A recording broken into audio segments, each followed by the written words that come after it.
जय माँ सरस्वती जी सदा सहाय। आज हम महादेवी वर्मा जी की कविता फिर विकल हैं प्राण मेरे की व्याख्या करना चाहूँगी।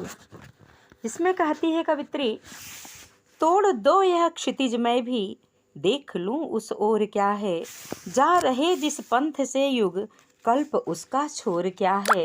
क्यों मुझे प्राचीर बनकर आज मेरे श्वास घेरे, सिंधु की निःसीमता पर लघु लहर का लास कैसा, दीप लघु सिर पर धरे आलोक का आकाश कैसा।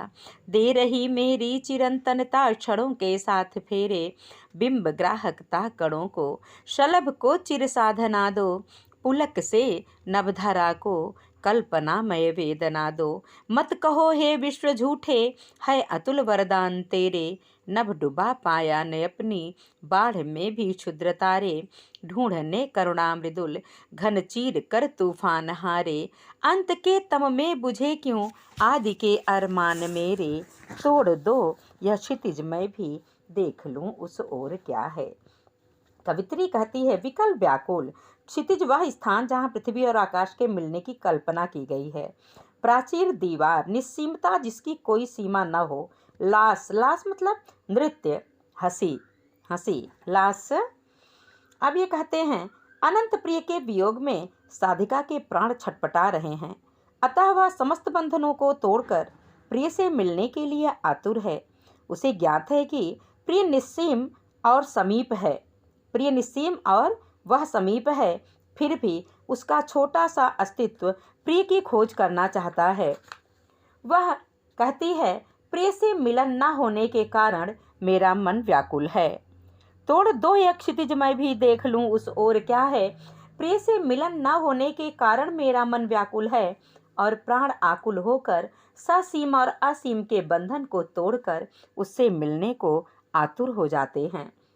मैं क्षितिज के बंधनों को तोड़कर भी प्रिय से मिलना चाहती हूँ।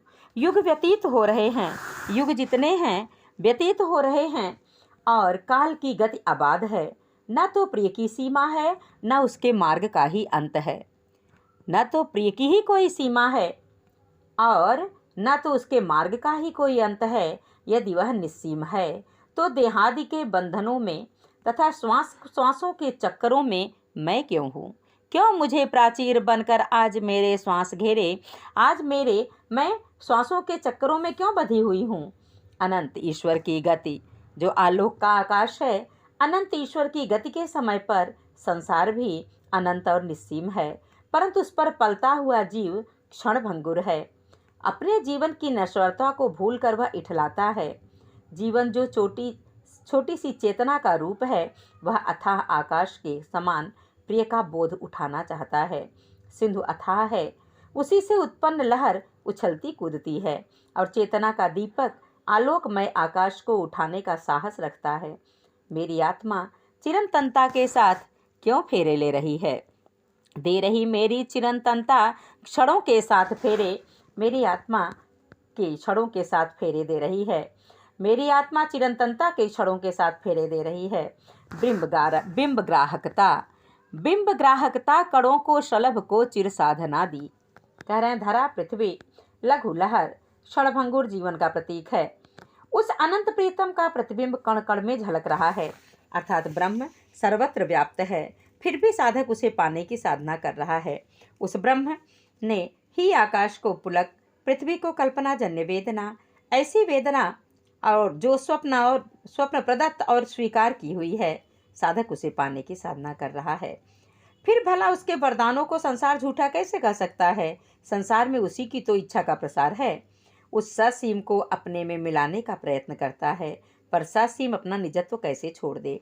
ब्रह्म मृत्यु की लीला रचकर देहधारी का संहार करता है, पर वह पुनः पुनः नाना रूपों में प्रकट होता रहता है। आकाश में तारे निकलते हैं, प्रातः आकाश उनको अपनी बाढ़ में डुबाना चाहता है, पर इसमें सफल नहीं हो पाता। रात्रि को वे फिर भी उसी वैभव से चमकने लगते हैं। जल से भरे बादलों में तूफान करुणा की खोज करना चाहता है, इसलिए अपने प्रचंड वेग से वह बादलों को चीर देता है, परंतु वह इसमें सफल नहीं होता। बादलों में करुणा उसी प्रकार बनी रहती है। जीवन का जन्म मृत्यु पर विजय पाने के लिए हुआ है, फिर वह अपने को मृत्यु के घनघोर अंधकार में क्यों छिपाए, अपने को मृत्यु के घनघोर अंधकार में क्यों छिपाए, वही का अंत के तम में बुझे क्यों आदि के अरमान मेरे। जो मेरे आरंभ के अरमान हैं, जो मेरे जीवन के अरमान हैं, वो ऐसे कैसे बुझ जाएंगे। अगली कविता है कवित्री की, यह मंदिर का दीप